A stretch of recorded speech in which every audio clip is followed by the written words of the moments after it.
Cette guerre de 1870, d'où est-ce qu'elle est sortie? Ben, avant tout d'une affaire de politique intérieure. Vous savez que c'est le 19 juillet 1870 que la France a déclaré la guerre à la Prusse. Pourquoi? Parce qu'au mois de mai 1870, il y avait eu un plébiscite. C'est la deuxième fois que l'Empire faisait un plébiscite pour savoir ce qu'on pensait de lui. Et au mois de mai 1870, le plébiscite avait été excellent dans les campagnes, bon, mais terrifiant dans les grandes villes. En particulier terrifiant à Paris, où le gouvernement, le régime impérial, s'était trouvé en minorité. Il y avait eu 180 000 voix non, 130 000 oui et 80 000 abstentions. Vous comprenez, c'est une espèce de terreur qui s'est emparée de la cour quand on s'est dit, dans cette ville, enfin la capitale de la France, le régime n'est plus soutenu. Alors c'est une vieille idée, une idée banale, vous savez, qui a été 100 fois reprise, que quand il y a des difficultés d'ordre intérieur, on précipite les gens sur des difficultés d'ordre extérieur, c'est-à-dire qu'on les fait regarder du côté de la frontière plutôt que du côté des problèmes intérieurs. Alors on s'était dit, une petite guerre qui ne peut être que victorieuse, étant donné l'infaillibilité pour la victoire de l'armée française, cette guerre va tout arranger.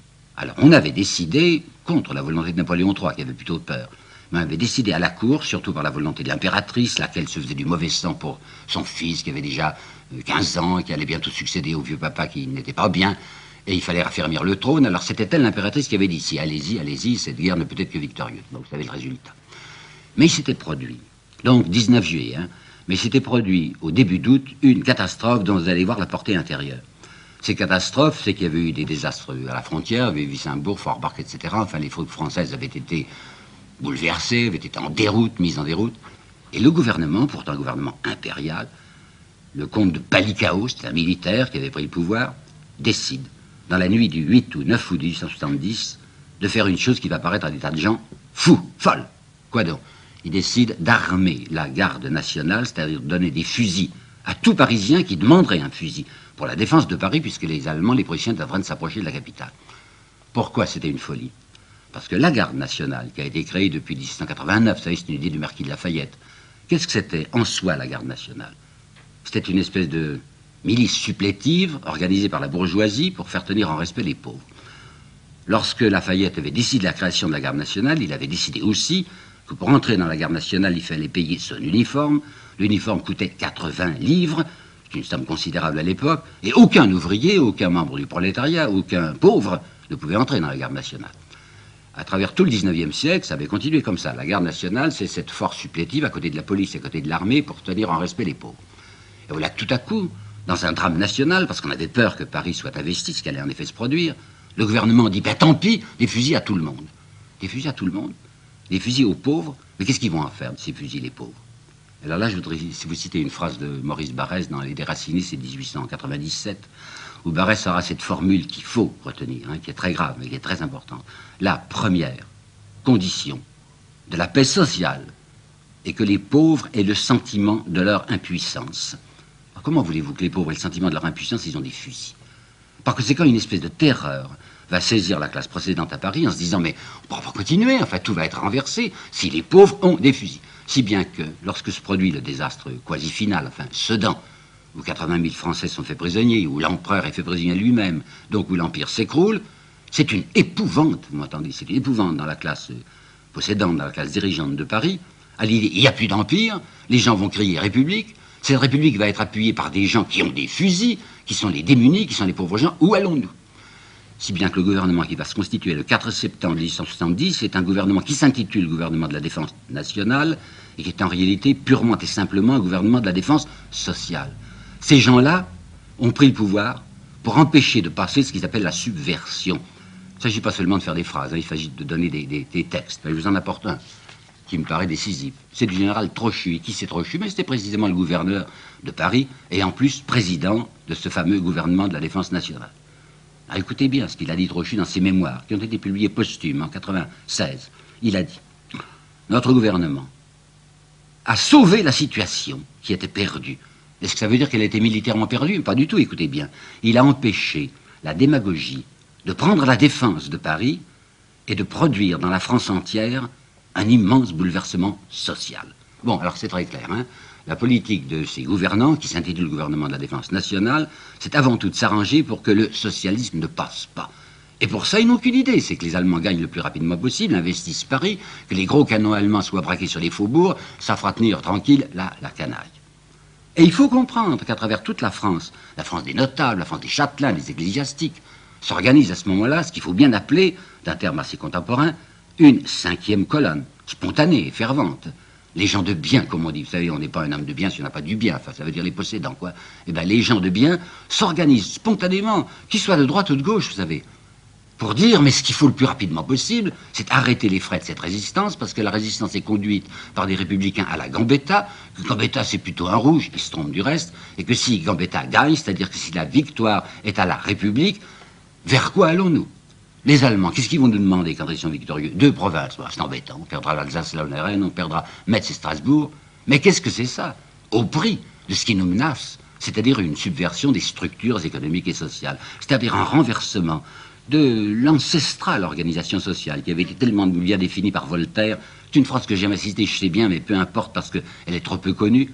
Voltaire, qui disait au XVIIIe siècle, un pays bien organisé est celui où le petit nombre fait travailler le grand nombre, est nourri par lui, vous attendez bien, est nourri par lui, et le gouverne. Eh bien, une victoire de la République en 1870, une victoire militaire de la République, eût été mettre en péril ce système du petit nombre nourri par le grand nombre.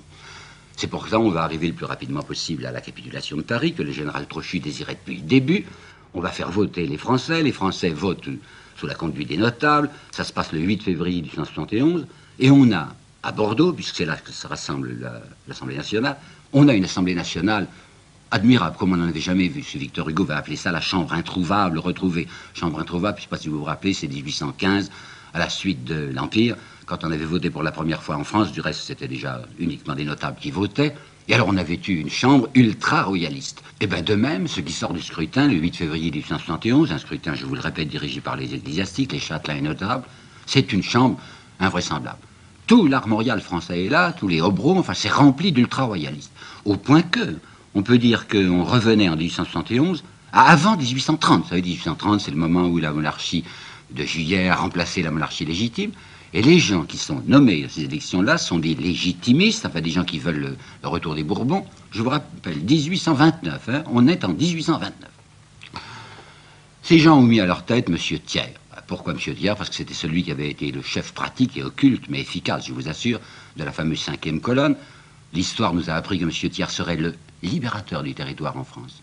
Parce qu'il s'est arrangé en effet pour que les troupes allemandes d'occupation puissent partir un peu plus tôt, parce qu'on avait remis l'indemnité de guerre antérieurement à la date fixée. Mais ce libérateur du territoire, une chose qu'il faut que vous sachiez, c'est qu'il avait été l'équarrisseur du territoire. Car c'est lui qui avait décidé, on va donner à l'Allemagne ce qu'elle demande, Strasbourg, Metz, peu importe, hein, il faut le savoir. Et bien ça, on lui en voulait pas du tout à droite, puisque c'était le prix qu'il fallait payer pour être tranquille du point de vue social. Seulement, Thiers est assez embêté de voir cette chambre ultra-royaliste, parce que personnellement, il n'est pas royaliste, Thiers. Je l'ai déjà dit en souriant, il est thiériste. C'est-à-dire qu'il veut, il est maintenant président de la République, une République temporaire, bien entendu, mais il veut rester. Et d'autre part, il a une idée derrière la tête, une idée stratégique, qui est très intéressante et qu'il faut que je vous explique.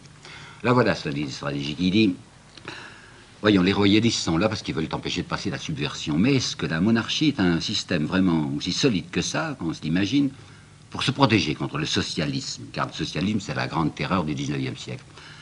Il explique à un certain nombre de gens, vous savez, c'est pas sûr, enfin, que le régime monarchiste soit le meilleur régime pour empêcher de passer les rouges, enfin la canaille encore, comme on disait.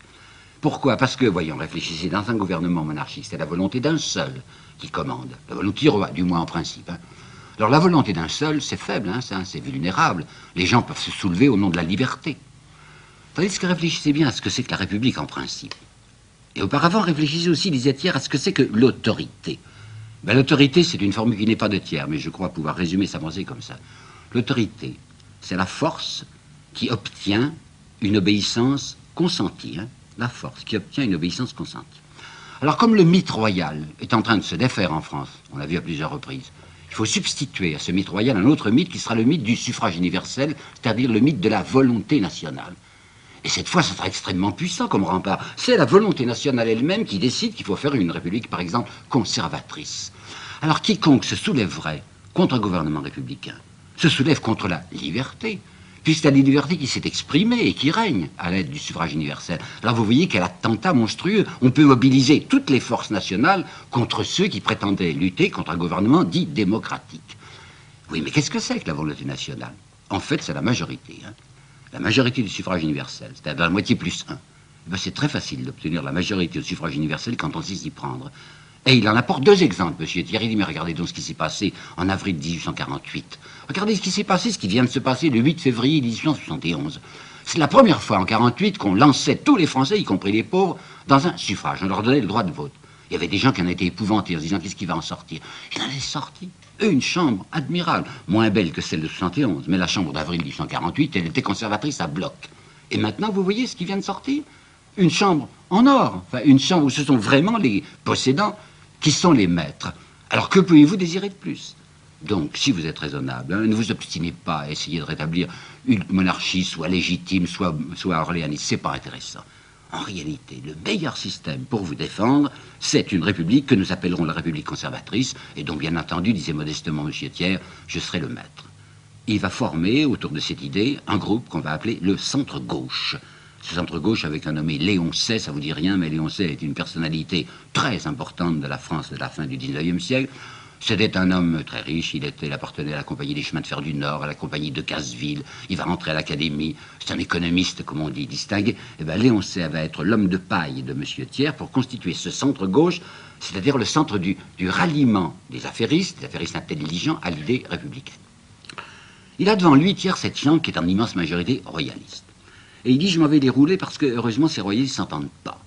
Il y avait, je vous le répète, les Bourboniens, les légitimistes, quoi, ceux qui voulaient faire monter sur le trône le petit-fils de Charles X, qui s'appelait le comte de Chambord, et puis il y avait les orléanistes, c'est-à-dire ceux qui voulaient faire monter sur le trône le petit-fils de Louis-Philippe, qu'on appelait lui le comte de Paris. Alors il se dit, comme par bonheur, la fusion, c'était le mot qu'on employait toujours, la fusion entre ces deux tendances royalistes ne s'opère pas.